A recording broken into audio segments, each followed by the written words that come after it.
की वंदे वंदे वंदे।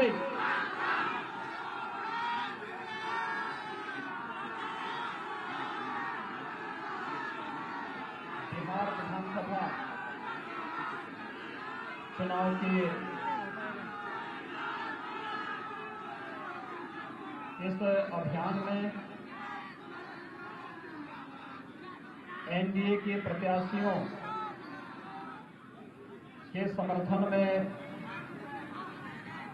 यहां पर निरंतर प्रवास कर रहे भारतीय जनता पार्टी के राष्ट्रीय महासचिव और राज्यसभा के माननीय सांसद श्री भूपेंद्र यादव जी, पाटलिपुत्र के लोकप्रिय सांसद पूर्व केंद्रीय मंत्री माननीय रामकृपाल यादव जी, राज्यसभा के माननीय सांसद श्री विवेक ठाकुर जी,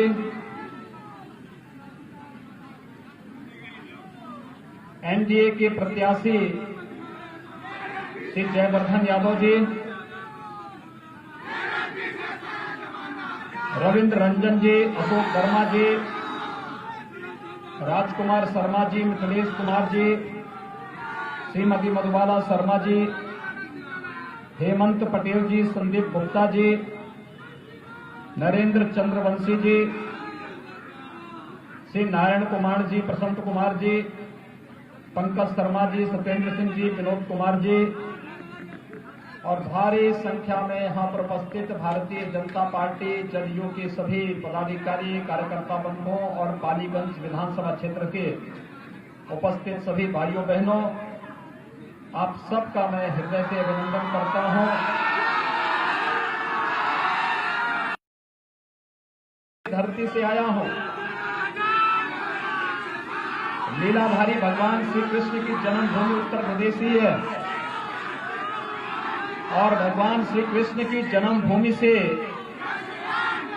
आज मुझे बिहार के पहले मुख्यमंत्री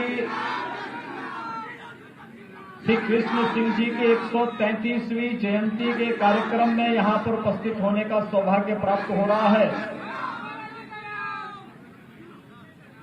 बिहार के विकास के लिए जो मॉडल उन्होंने खड़ा किया था, आज उसकी आवश्यकता बिहार महसूस करता और बिहार में नीतीश जी के नेतृत्व में पिछले 15 वर्षों से विकास और सुशासन का जो मॉडल खड़ा हुआ है, ये उन्हीं भावनाओं का प्रतिनिधित्व कर रहा है। इस अवसर पर मैं श्री कृष्ण सिंह जी के प्रति विनम्र श्रद्धांजलि अर्पित करते हुए उनकी स्मृतियों को नमन करता हूं और आप सबका हृदय से अभिनंदन करता हूं। भाइयों बहनों, वैश्विक महामारी कोरोना कालखंड में जो उत्साह आपके अंदर है, यह अभिनंदनीय है। हम जैसे सार्वजनिक जीवन में कार्य करने अत्यंत प्रेरणादायी है, लेकिन मेरी आप सबसे अपील है, कल आपने आदरणीय प्रधानमंत्री जी का राष्ट्र के नाम संबोधन सुना होगा और प्रधानमंत्री जी ने लगातार जब से पिछले 7 महीनों से देश कोरोना के खिलाफ लड़ाई लड़ रहा है, देश के नाम लगातार उन्होंने अपने संदेश में एक बात कही है और वह बात उन्होंने कही कि कोरोना का जब तक दवा नहीं आती है, जब तक कोई वैक्सीन नहीं आती है, तब तक बचाव ही सर्वोत्तम उपाय है। और इसके लिए 2 ही कार्य, एक 2 गज की दूरी और दूसरा मास्क जरूरी, हमें इसका पालन करना होगा। लेकिन साथ ही साथ लोकतंत्र के इस महापर्व के उत्साह और उमंग को भी कम नहीं होने देना है और इस उत्साह और उमंग को और नई ऊंचाइयों तक पहुंचाने के लिए आज यहां पर मंच पर हमारे तमाम राष्ट्रीय स्तर के नेतागण, मंच को संबोधन के माध्यम से आपका मार्गदर्शन भी किए हैं, समर्थन और सहयोग भी। इसी क्रम में आपसे अपील करने के लिए आया हूं। आपने देखा होगा प्रधानमंत्री मोदी जी के नेतृत्व में किस प्रकार की लड़ाई पूरा देश लड़ रहा है, और कोरोना में लॉकडाउन प्रारंभ होते ही प्रधानमंत्री गरीब कल्याण पैकेज की घोषणा करके हर गरीब को राशन की सुविधा की गारंटी निःशुल्क उपलब्ध करवा देना, प्रधानमंत्री गरीब कल्याण रोजगार अभियान का शुभारंभ बिहार से करना, हर गरीब को रसोई गैस का सिलेंडर कोरोना कालखंड में निःशुल्क उपलब्ध करवाने की व्यवस्था करना, या फिर प्रधानमंत्री आत्मनिर्भर पैकेज के अंदर 20 लाख करोड़ रुपए का एक बृहद पैकेज दे करके गरीब के लिए, किसान के लिए, नौजवान के लिए, महिलाओं के लिए, समाज के प्रत्येक तबके के लिए जो योजनाएं बनाई, पूरी दुनिया आज से रोल मॉडल के रूप में स्वीकार कर रही है और प्रधानमंत्री मोदी जी का अभिनंदन कर रही है। भाइयों बहनों, 135 करोड़ की आबादी के देश को कोरोना जैसे संक्रमण से बचाने के लिए प्रधानमंत्री मोदी जी के नेतृत्व में जो बेहतर कार्य हुआ है, आज बिहार के ऊपर जिम्मेदारी है। कोरोना से लड़ाई जीते हो, काफी हद तक जीत चुके हो नीतीश कुमार जी के नेतृत्व में, लेकिन राजद और कांग्रेस एक नए कोरोना के रूप में भाकपा माले को लेकर के आपके बीच में से छोड़ना चाहता। ये कोरोना से कम नहीं है। चलो, भारत के टुकड़े टुकड़े करने की मंशा के साथ भारत के उच्च संस्थानों में नारेबाजी कर रहे हो, कांग्रेस और राजद का उन्हें समर्थन मिलना, इससे बड़ा दुर्भाग्य भारत के राजनीतिक क्षेत्र में दूसरा नहीं हो सकता है। और ये लोग आकर के एक बार फिर से देश के अंदर आतंकवाद को, नक्सलवाद को, उग्रवाद और अलगाववाद को फैलाने की खुद भी चेष्टा होने देना है, और यही अपील करने के लिए आज मैं आपके बीच आया हूं। याद करिए, विकास और सुशासन का एक मॉडल आपको दिया है। भाजपा और नीतीश जी का एक गठबंधन विकास और सुशासन का गठबंधन है, लेकिन इससे पहले भी बिहार में एक शासन था। कांग्रेस ने देश के अंदर सर्वाधिक समय तक शासन किया, लेकिन कांग्रेस से मैं पूछना चाहता हूं कि ज्यादा दूर नहीं, 2004 से 2014 के बीच कांग्रेस नेतृत्व की यूपीए सरकार थी और राजद उसमें सहयोगी दल था। उस 10 वर्ष के कालखंड में उन्होंने गरीबों के लिए मकान क्यों नहीं दिए? गरीबों के लिए शौचालय क्यों नहीं दिए? गरीबों को विद्युत का कनेक्शन और गरीबों को रसोई गैस के कनेक्शन क्यों नहीं दिए? उस समय उन्होंने गरीबों के लिए 5 लाख रुपए की आयुष्मान भारत का स्वास्थ्य बीमा का कवर क्यों नहीं दिया? और किसानों के लिए भी उन्होंने प्रधानमंत्री किसान सम्मान निधि की घोषणा वे क्यों नहीं कर पाए? मोदी जी ने तो आने के साथ ही 2014 में सबसे पहले गरीबों के खाते खुलवाए। इसमें कोई भेद नहीं, किस जाति का है, किस क्षेत्र का है, किस भाषा का है, किस मत का है, किस मजहब का है। उन्होंने तो कहा सबका साथ, सबका विकास। हम सबको लेकर के चलेंगे, सबका विकास करेंगे, शासन की योजनाएं सब तक समान रूप से पहुंचेंगी और सबके विश्वास से देश को आगे बढ़ाएंगे।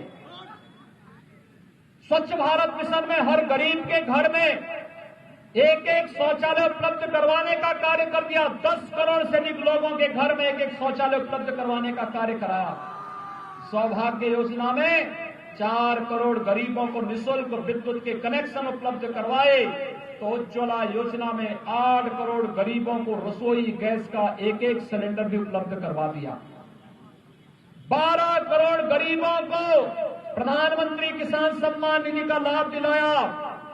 तो भाइयों बहनों, 50 करोड़ गरीबों को 5 लाख रुपए की सालाना स्वास्थ्य बीमा का कवर भी प्रधानमंत्री मोदी जी ने और मुख्यमंत्री नीतीश कुमार ने दिलाया।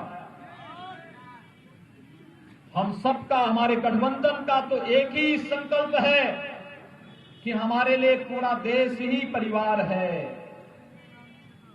हमारे लिए पूरा देश ही परिवार है और हमारा तो संकल्प है कि तेरा वैभव अमर रहे मां, हम दिन चार रहे न रहे। लेकिन कांग्रेस और राजद का कि मेरा वैभव अमर रहे मां, तुम दिन चार रहो न रहो, यानी उनके लिए देश से कोई मतलब नहीं, परिवार ही पार्टी है और पार्टी ही देश है। उनके लिए गरीब कोई मुद्दा नहीं, किसान कोई मुद्दा नहीं, नौजवान कोई मुद्दा नहीं, महिलाएं कोई मुद्दा नहीं, और आवश्यकता पड़ती तो देश के खिलाफ बंटवारे की राजनीति करना। 1947 में भारत का दुर्भाग्यपूर्ण विभाजन कांग्रेस ने करवाया और आज भी कहीं पे नक्सलवाद को, कहीं पे उग्रवाद को, कहीं पे अलगाववाद को अपने राजनीतिक स्वार्थों के लिए लोग भड़काने का कार्य कर रहे हैं।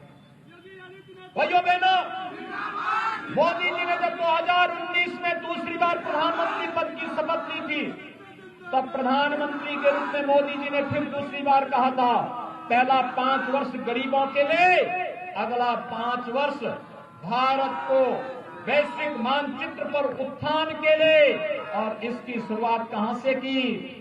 कश्मीर में धारा 370 को सदैव के लिए समाप्त कर दिया। आज अगर पालीगंज का भी कोई नौजवान चाहता है कि उसे पालीगंज के साथ साथ श्रीनगर में भी एक मकान बनाना है, तो अब जाकर के वहां पर जा सकता है और श्रीनगर में भी अपने लिए मकान खरीद सकता है। कांग्रेस ने 1952 में इसको रोक दिया था, तब से हम इससे वंचित थे। लेकिन आज जम्मू कश्मीर से धारा 370 को हटा करके आतंकवाद की ताबूत पर अंतिम कील ठोक करके आतंकवाद को सदैव के लिए समाप्त करने का संकल्प भी देश की जनता के सामने ले लिया है।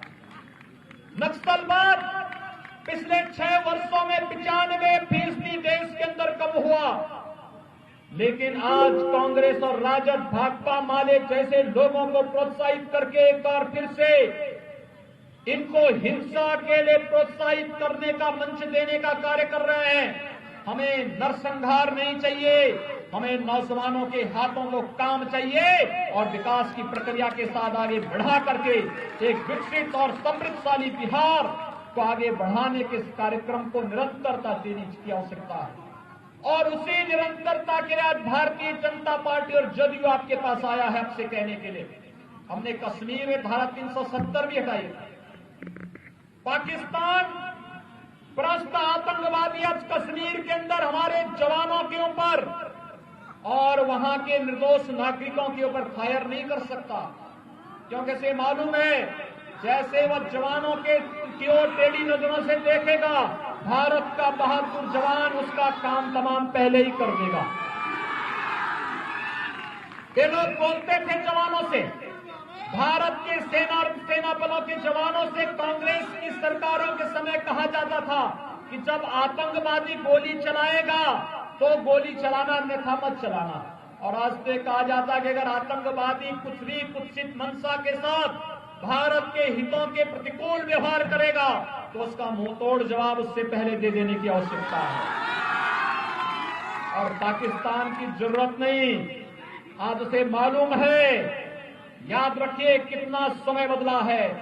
एक समय जब पाकिस्तान भारत के अंदर किसी आतंकी घटना को अंजाम देता था, कांग्रेस का नेतृत्व कहता था कि नहीं नहीं, हम लोग पाकिस्तान को छेड़ेंगे नहीं, कहीं वह एटम बम का उपयोग न कर ले।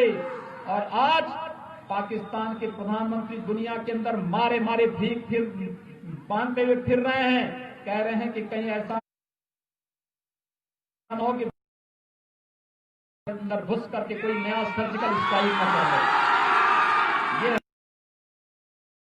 ये है न्यू इंडिया, ये है नया भारत, जिस भारत में भारत का हर गरीब, हर किसान, हर नौजवान, हर महिला, हर बच्चा बड़े गौरव के साथ प्रधानमंत्री मोदी जी के साथ मिलकर के एक भारत श्रेष्ठ भारत की परिकल्पना को साकार कर रहा है। भाइयों बहनों, और उसी संकल्प को आगे बढ़ाने के लिए मैं लोकसभा चुनाव में आया था, पटना में भी आया था, और जब पटना में मैं आया था देर रात्रि हो गई थी, रात्रि 9 बजे के आसपास में आया था। और जब मैं आया था तो मुझे वहां के उस समय लोगों ने कहा था कि उत्तर प्रदेश से आप आए हैं, आप लोग नारा लगाते थे कि रामलला हम आएंगे, मंदिर वहीं बनाएंगे, लेकिन क्या तारीख भी बताएंगे? उस समय लोग हमसे पूछते थे तारीख भी बताएंगे। और भाइयों बहनों, मेरी इच्छा थी 5 अगस्त 2020 को जब आदरणीय प्रधानमंत्री मोदी जी ने अयोध्या में भगवान राम के मंदिर का शिलान्यास किया, मैं चाहता था बिहार के हर गांव का प्रतिनिधित्व इस अवसर पर हो, क्योंकि बिहार का मतलब हमारे लिए मां सीता का मायका है, और इसलिए हम लोग चाहते थे कि बिहार के हर गांव का प्रतिनिधित्व भी अयोध्या में हो। लेकिन कोविड-19 के कारण, कोरोना वायरस के नाते हम लोग बिहार के अपने बंधुओं को वहां पर इस अवसर पर आमंत्रित नहीं कर पाए। और मैं चाहूंगा कोरोना से जल्दी मुक्ति मिले। नीतीश जी के नेतृत्व में भारतीय जनता पार्टी और जदयू की सरकार जिस मजबूती के साथ कार्य कर रही है, आज आवश्यकता है विकास और सुशासन के इस मॉडल को मजबूती के साथ और ताकत देने की। और उस ताकत देने के क्रम में आज यहां पर जदयू ने श्री जयवर्धन यादव जी को अपना प्रत्याशी बना करके आपके बीच में भेजा है। भाइयों बहनों, कोई कुछ भी कहे, आप नेता को देखिए। भारतीय जनता पार्टी का नेतृत्व दुनिया का सबसे यशस्वी और सबसे लोकप्रिय नेतृत्व आदरणीय मोदी जी के नेतृत्व में है, प्रधानमंत्री नरेंद्र मोदी जी के नेतृत्व में है। और बिहार के अंदर जदयू का नेतृत्व माननीय श्री नीतीश कुमार जी के यशस्वी नेतृत्व में यहां पर बहुत तेजी के साथ सुशासन और विकास का मॉडल आगे बढ़ रहा है। विकास और सुशासन का ये मॉडल इससे पहले जिन्होंने बिहार के लोगों के सामने अपनी पहचान छुपाने का एक संकट खड़ा कर दिया था। यहां का नौजवान बिहार के बाहर कहीं जाता था, अपनी बिहारी पहचान नहीं बताता था, लेकिन पिछले 15 वर्षों में परिवर्तन हुआ है। आज हर बिहार का नौजवान गर्व के साथ कह सकता है कि हम बिहार के हैं, और यह बिहार की पहचान जो ज्ञान की पहचान रही है, देश के अंदर एक नई दिशा देने की पहचान रही है। कभी बिहार पूरे आर्यावर्त को एक नेतृत्व देता था, एक दिशा देता था। आपने विश्व प्रसिद्ध चाणक्य का नाम सुना है, और चाणक्य की ये धरती, पाटलिपुत्र की धरती, भारत के उस स्वर्ण युग की धरती, जब चंद्रगुप्त मौर्य ने पूरे आर्यावर्त में शासन करके भारत के स्वर्ण युग की शुरुआत की थी, वह पाटलिपुत्र आज का यही पटना है। और भाइयों बहनों, आप सबको भारत की इस गौरवशाली परंपरा पर गौरव की अनुभूति करनी चाहिए। कांग्रेस ने, राजद ने इस पहचान को धूमिल किया। आज भाजपा और जदयू इस पहचान को फिर से एक नई ऊंचाइयों तक पहुंचाने का कार्य कर रहे हैं, और जिससे एक बार फिर से कोरोना कालखंड किसी भी राज्य का पहला चुनाव, और बिहार विधानसभा से इसकी शुरुआत हो रही है। आप कि भारतीय जनता पार्टी समर्थित जदयू प्रत्याशी जयवर्धन यादव को तीर चुनाव चिन्ह पर 28 अक्टूबर को होने वाले चुनाव में भारी मतों से विजयी बनाने की अपील करने के लिए आज मैं आपके बीच आया हूं, आपसे कहने के लिए कि भारतीय जनता पार्टी की केंद्र की सरकार ने और भारतीय जनता पार्टी जदयू की बिहार की सरकार ने विकास का जो मॉडल और सुशासन का जो मॉडल दिया है, इसको नई ऊंचाइयों तक लाने की आवश्यकता है। और इसके लिए यह यशस्वी नेतृत्व फिर से बिहार के अंदर आए और बिहार को उसकी पहचान दिला सके, इस विश्वास के साथ श्री जयवर्धन यादव जी को भारी बहुमत से विजयी बनाने की अपील आप सबसे करते हुए वाणी को देता हूं विराम। जय जय श्री राम, जय जय श्री राम, जय जय श्री राम।